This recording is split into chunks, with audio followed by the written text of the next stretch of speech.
Okay जी, बिस्मिल्लाहिर्रहमानिर्रहीम, अस्सलाम वालेकुम dear friends, welcome to international affairs with doctor Masood. और आज जनाब हम कंटिन्यू करेंगे अपने पिछले लेक्चर को, जिसके अंदर हमने डिस्कस किया था कि आपकी डिग्री का स्कोप क्या है और आपकी डिग्री की जॉब मार्केट क्या है।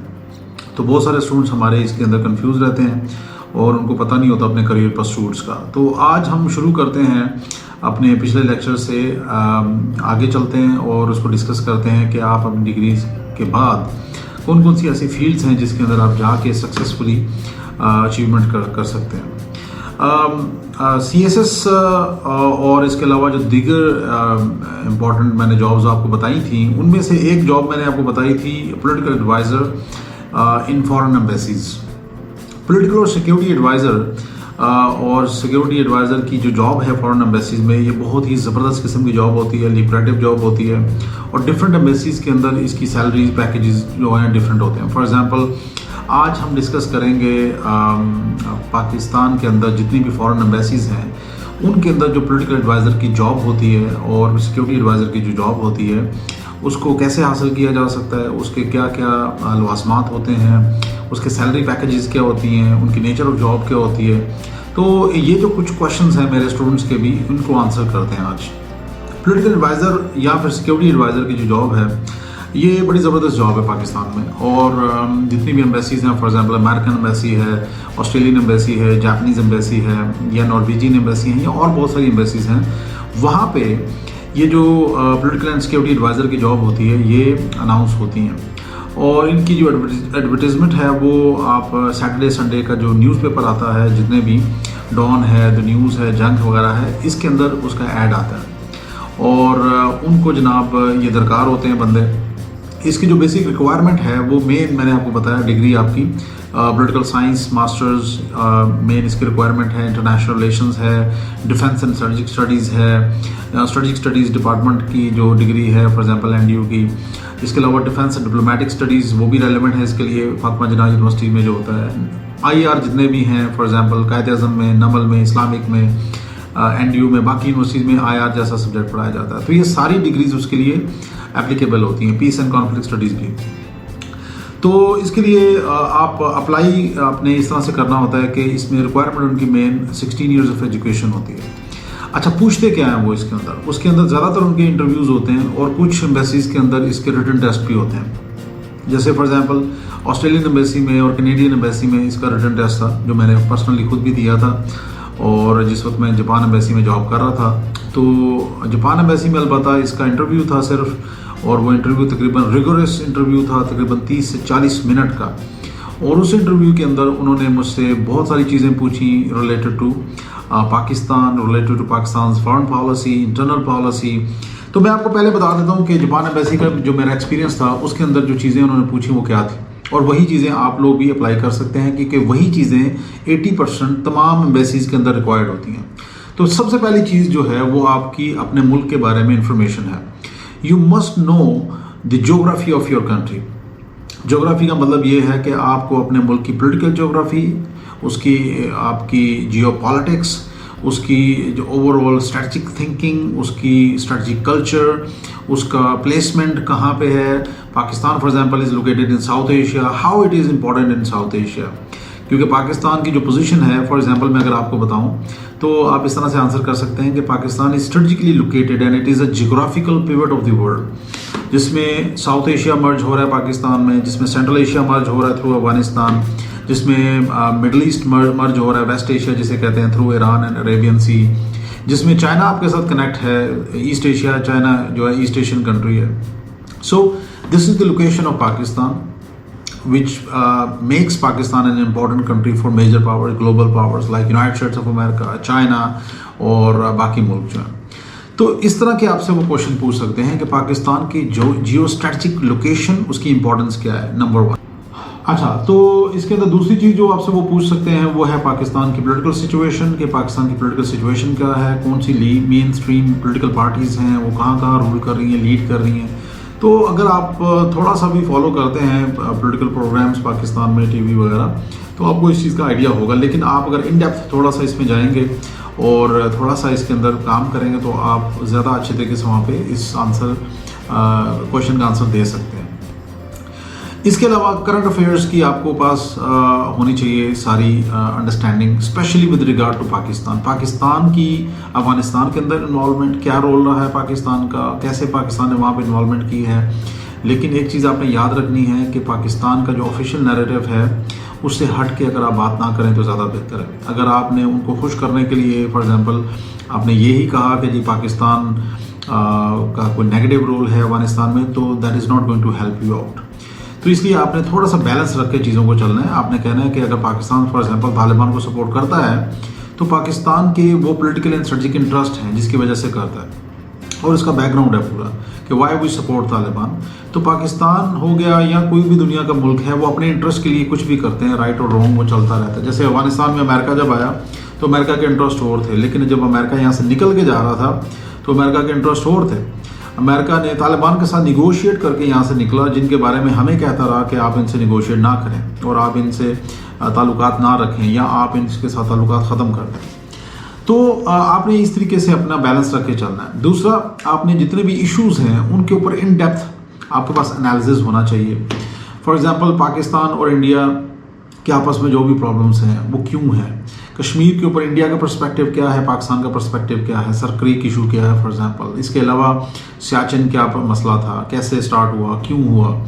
इसके अलावा पाकिस्तान के अंदर इंटरनल डायनामिक्स, पाकिस्तान की security dynamics, for example terrorist organization के बारे में आपको नो हाउ हो, जैसे कि टीटीपी है मेन स्ट्रीम, ISKP है फॉर एग्जांपल आजकल के दौर में, लश्कर तैयबा है, या इस तरह की और जितनी भी terrorist organization which are operating in Pakistan उनका आपको पता हो।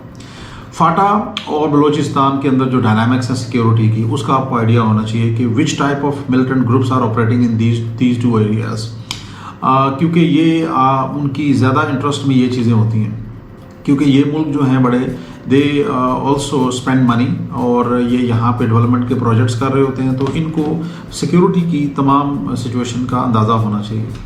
इसके अलावा आपने जो तैयारी करनी है वो करनी है कि पाकिस्तान के न्यूक्लियर वेपन, पाकिस्तान की न्यूक्लियर पॉलिसी के बारे में कि हमारी न्यूक्लियर पॉलिसी क्या है, हमारी 4 रेड लाइंस हैं या टैक्टिकल न्यूक्लियर वेपन्स क्या क्यों डेवलप किया गया, उसका आपको पता होना चाहिए। दूसरी तरफ आपको इंडिया की जो थिंकिंग है, फॉरेन पॉलिसी है, उसका भी थोड़ा सा इदराक होना चाहिए, पता होना चाहिए, ताकि आप इसको कंपैरिजन कर सकें दोनों को। तो इंडिया का, पाकिस्तान का, दोनों का न्यूक्लियर डॉक्ट्राइन हो गया, दोनों की स्ट्रेटजिक थिंकिंग हो गई, हाउ इट इज़ इवॉल्विंग।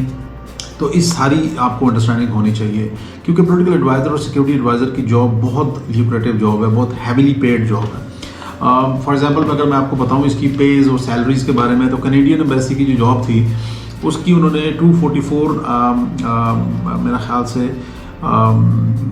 2,44,000 उसका पैकेज था पर मंथ, और ऑस्ट्रेलियन एम्बेसी में जो पैकेज था 2012 की बात मैं कर रहा हूँ 1,40,000, 1,50,000। इसी तरह से अमेरिकन एम्बेसी में जो पैकेज था वो भी 1.5-2 लाख से ऊपर था। तो इसी तरह से आपने कोशिश करनी है कि अगर आपने इतनी हाई प्रोफाइल जॉब लेनी है तो उसके लिए, क्योंकि आपका इंटरेक्शन डायरेक्टली होगा उनके डिफेंस अटैची के साथ, पॉलिटिकल अटैची के साथ और एम्बेसडर के साथ, तो उसके लिए आपने तैयारी भी अच्छी करनी है और आप कर सकते हैं इजीली, कोई इतना मुश्किल चीज़ नहीं है। तो करना क्या है आपने, सिंपल, आपने पाकिस्तान की in and out her information आपके पास हो, पॉलिटिकल, इकोनॉमिक, स्ट्रेटजिक, पाकिस्तान की इकॉनमी किस तरह से मूव कर रही है, क्या उसके स्टैट्स हैं, स्टैट्स आपके पास होने चाहिए अप टू डेटेड। IMF के स्टैट उठा लें, वर्ल्ड बैंक के उठा लें, स्टेट बैंक के उठा लें, ये सारे स्टैट्स आपके पास हों। और उसके बाद पाकिस्तान का जो रोल रहा है टेररिज्म के अंदर, फॉर वॉर अगेंस्ट टेररिज्म के अंदर, वो आपको पता होना चाहिए। क्या हमारी सेक्रीफाइसेस थी, किस तरीके से हमने सारा जितना भी मेस था उसको क्लियर किया फाटा के अंदर, why we got success in FATA and why American failed in Afghanistan for example, ये भी पूछ सकते हैं आपसे वो।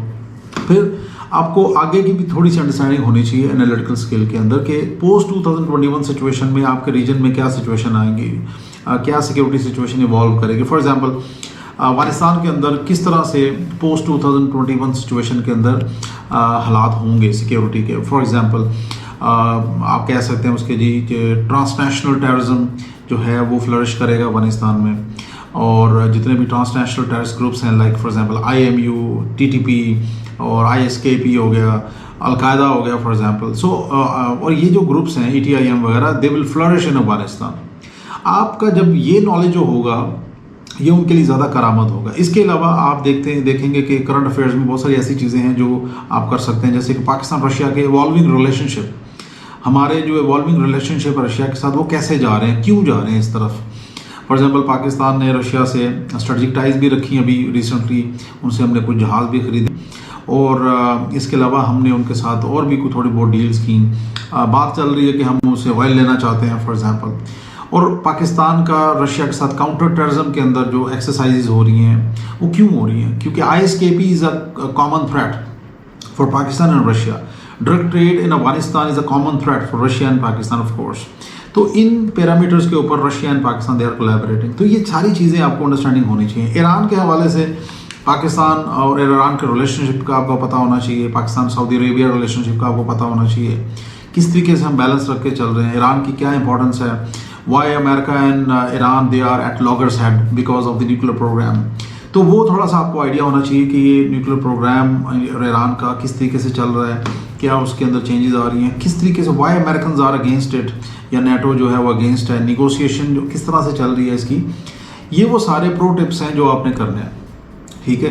तो आपका करंट अफेयर्स, आपका इंटरनेशनल अफेयर्स, आपकी पाकिस्तान की पॉलिटिकल, पाकिस्तान की इकोनॉमी, पाकिस्तान की स्ट्रेटजिक थिंकिंग, पाकिस्तान की न्यूक्लियर थिंकिंग, न्यूक्लियर डिटरेंस इन साउथ एशिया, इन सारी चीज़ों का आपको आइडिया होना चाहिए। कौन कौन सी कॉन्स्टिट्यूशनल अमेंडमेंट्स हुई हैं हमारे मुल्क के अंदर, वो थोड़ा सा आपको पता हो, कॉन्स्टिट्यूशन का थोड़ी सी नो हाउ हो आपको। फॉर एग्जांपल आपसे पूछ सकते हैं वो कि कौन सी ऐसी क्लॉज है जिससे पाकिस्तान जो है वो दूसरे मुल्कों के साथ टाइज रखता है। तो आप उसमें कह सकते हैं जी कि आर्टिकल 40 इज़ द जो हमारी आर्टिकल है कॉन्स्टिट्यूशन की, वो हमें गाइड करती है कि हमने दूसरे मुल्कों के साथ कैसे ताल्लुकात रखने हैं, मुसलमान मुल्कों के साथ और दूसरे मुल्कों के साथ। तो ये वो सारी चीज़ें हैं जिस तरीके से आपने लेके चलनी है। So Pakistan is the only Muslim country with nuclear weapons. तो पाकिस्तान का रोल पूछा जा सकता है आपसे कि OIC के अंदर पाकिस्तान का क्या रोल है, मुस्लिम उम्मा के अंदर क्या रोल है, how Pakistan can be a leader in the Muslim उम्मा।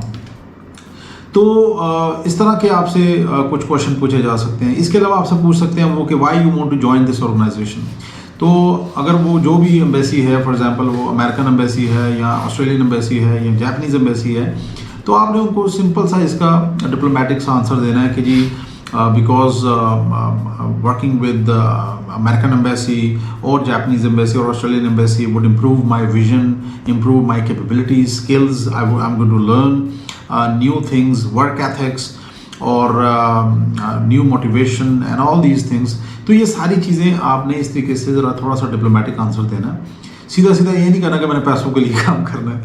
तो पैसे भी अच्छे मिलते हैं यहाँ पे, बाकी एनवायरनमेंट भी बहुत ज़बरदस्त होता है इनका एम्बेसीज़ का, पढ़े लिखे लोग हैं, बड़ा ज़बरदस्त एनवायरनमेंट है, कोई इस तरह से प्रॉब्लम नहीं है सैलरीज़ की, ठीक है। तो वो भी सारा इसके अंदर आप लेके चलेंगे। तो कोशिश करनी है आपने कि आपने जो भी बात करनी है वो फ्लुएंट हो और क्लियर हो। इंग्लिश आपने इम्प्रूव करनी है अपनी सबसे पहले, कि because they are going to take your interview in English. तो you must have impeccable communication skill, और उसको इम्प्रूव करने का सिंपल तरीका है जो मैं और वीडियोज़ में भी बताऊँगा, कि आपने सिंपल ये करना है कि आपने इंटरव्यू से पहले डेली कम से कम 15 से 20 मिनट आपने शीशे के सामने खड़े होकर इंग्लिश की प्रैक्टिस करनी है। कोई भी आर्टिकल उठा के आपने उसको पढ़ना है लाउडली, ताकि आप वो जो वर्ड्स हैं उसको एब्जॉर्ब कर सकें और आपके अंदर फ्लुएंसी आ सके अपनी कम्युनिकेशन स्किल के हवाले से। तो ये बहुत ज़रूरी है, क्योंकि जब तक आपकी कम्युनिकेशन अच्छी नहीं होगी तो जितना मर्जी नॉलेज आपके पास है, you will not be able to convey this knowledge to the interviewers. तो इसलिए आपने कोशिश रखनी है कि आप इसको लेके चलें अच्छे तरीके से। इसके अलावा अगर आपको कोई चीज़ नहीं आती फॉर एग्जांपल, तो यू कैन सिंपली एक्सक्यूज़, आप उनको कह सकते हैं जी कि I don't know this answer. लेकिन कोशिश ये करनी है कि आपने current affairs, international affairs, Pakistan से रिलेटेड जितनी चीज़ें हैं इन एंड आउट, आपने उनकी तैयारी करनी है। अच्छा, उस तैयारी के लिए आपको मटेरियल कहाँ से मिलेगा? This is another question.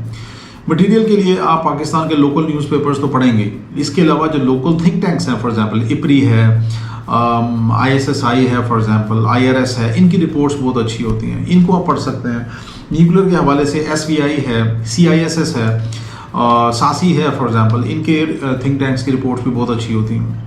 इसके अलावा जो प्रो टिप है आपके लिए, जो सबसे ज़्यादा इंपॉर्टेंट होगी, वो है आपका वो नॉलेज जो आपने इंटरनेशनल थिंक टैंक से उठाना है। फॉर एग्जांपल CFR है, council on foreign relation, this is one of the best think tank in the world. वो नॉलेज आप उठाएंगे वहाँ से पाकिस्तान से रिलेटेड, नंबर 1। नंबर 2, आप उठाएंगे स्टिम्सन सेंटर से, न्यूक्लियर से रिलेटेड बड़ा ज़बरदस्त मटेरियल होता है उनका, साउथ एशिया के ऊपर बहुत अच्छी रिपोर्ट्स होती हैं अपडेटेड, वो उठाएंगे आप न्यूक्लियर पॉलिसी से रिलेटेड। नंबर 3, आप रैंड एक बड़ा ज़बरदस्त थिंक टैंक है अमेरिका का। उसके अलावा आप जनाब और भी बहुत सारे, वुड्रो विल्सन इंस्टीट्यूट है, ब्रूकिंग्स है फॉर एग्जांपल, कार्नेगी एंडोमेंट है, इन सारे थिंक टैंक्स के ऊपर जाके आपने पाकिस्तान से रिलेटेड जो मटेरियल है, इंडिया से रिलेटेड जो मटेरियल है, South Asia, Asia for example, China, इन सारे चीज़ों को आपने डाउनलोड कर लेना है और उसको पढ़ लेना है, और उसको पढ़ना है लाउडली। जितना लाउडली आप पढ़ेंगे उतना ज़्यादा इसको ग्रैस्प करेंगे, उतना ज़्यादा आपकी कम्युनिकेशन स्किल अच्छी होगी, उतना ज़्यादा आपकी कम्युनिकेशन स्किल कन्विंसिंग होगी। तो आपने एनालिटिकल स्किल अपनी डेवलप इस तरीके से करनी है, और कम्युनिकेशन स्किल के लिए आपने कम से कम 15 से 20 मिनट रोज़ शीशे के सामने खड़े होकर प्रैक्टिस करनी है। वो आपको फ्लुएंट बनाएगा। ठीक हो गया? तो नॉलेज, कम्युनिकेशन स्किल, और उसके बाद कोई मसला ही कोई नहीं है, कहीं पे भी इंशाल्लाह ताला you will be easily you will clear this particular exam. तो जितनी भी एम्बेसीज हैं मोस्टली वो इंटरव्यू लेते हैं, लेकिन बहुत सारे ऐसे हैं जो रिटर्न भी लेते हैं। तो रिटर्न में कोई इतनी ख़ास चीज़ नहीं पूछते वो, इसलिए कोई घबराने की ज़रूरत नहीं है। उनको ज़्यादातर ये होता है कि मीडिया एनालिस्ट टाइप के उनको वो प्रेस ही दे देते हैं फॉर एग्जांपल आपको, कि आप इंग्लिश से उर्दू और उर्दू से इंग्लिश प्रेस ही बना के दें, क्योंकि बहुत सारी ऐसी एम्बेसीज हैं जो कि इंग्लिश स्पीकिंग है, तो उनको उर्दू में जो चीज़ें आती हैं अखबारों में उनको आपको ट्रांसलेट करके देना होता है। तो basically you must have good English skill, जिसकी वजह से आपकी वोकैबुलरी अच्छी हो, आपको अंडरस्टैंडिंग अच्छी हो, ताकि आप इंग्लिश से उर्दू अच्छे तरीके से ट्रांसलेट कर सकें और उर्दू से इंग्लिश भी अच्छे तरीके से ट्रांसलेट कर सकें और उनको बता सकें कि क्या सिचुएशन है सारी। तो ये वो चीज़ें हैं जो कि आप करके अपने आप को तैयार कर सकते हैं पॉलिटिकल एडवाइज़र के लिए। और बाकी अल्लाह खैर करेगा इंशाल्लाह ताला। अगर कोई कहीं पे भी आपको कोई चीज़ ना समझ आ रही हो, आपको कोई प्रॉब्लम आ रही हो, तो आप मेरे चैनल पे मुझे कमेंट करके बता सकते हैं, पूछ सकते हैं। इंशाल्लाह मैं आपको क्विकली आंसर करूँगा इसका। और बहुत अच्छी जॉब्स हैं ये, इनको आप अप्लाई करें। So IR, political science, peace and conflict studies, DSS, American studies, और पता नहीं जितनी भी और भी सोशल साइंसेज के डिपार्टमेंट्स हैं वो इसके लिए अप्लाई कर सकते हैं। ठीक है? सो पॉलिटिकल एडवाइज़र की जॉब, पॉलिटिकल सिक्योरिटी एडवाइज़र की जॉब पाकिस्तान में एम्बेसीज के अंदर आती हैं और बहुत ज़बरदस्त हैं। तो आपके लिए ये एक अच्छी अपॉर्चुनिटी है कि आप इसको ग्रैब करें, और इस वीडियो के ज़रिए से आपको जो भी चीज़ें समझ आईं उनको दूसरों तक पहुँचाएँ, शेयर करें इस वीडियो को। और कहीं पे अगर आपको कोई कन्फ्यूजन है तो you can write to us, इंशाल्लाह I will get back to you. तो बहुत शुक्रिया, इस वीडियो के साथ अपना ख्याल रखिएगा। अगली वीडियो इंशाल्लाह ताला मैं कोशिश करूँगा कि मैं बाकी जो मैंने आपको जॉब्स बताई हैं, CSS है, IB है, FIA की है, या ISI के एग्ज़ाम्स हैं, या NGOs हैं, या और जितने भी मैंने आपको बताई हैं, तो 1 बाय 1 मैं इंशाल्लाह ताला उनकी भी वीडियोस बना के डालता रहूँगा, ताकि आपको इन तमाम जितनी भी जॉब्स हैं आपसे रिलेटेड, आप उनके अंदर अच्छे तरीके से तैयार होके जाएं और उन जॉब्स को ग्रैब कर लें। जॉब्स की कमी कोई नहीं है पाकिस्तान में, थोड़ा सा कंपटीशन बढ़ गया, तो आपने अपना लेवल अप करना है बस। तो ये लेवल अप करने के लिए ये छोटी सी एफर्ट है, और इसके अंदर अगर कोई चीज़ ना समझ आई हो तो you can ask always. Thank you very much. अपना बहुत सारा ख्याल रखिएगा। इंटरनेशनल अफेयर्स के साथ डॉक्टर मसूद को इजाज़त दें।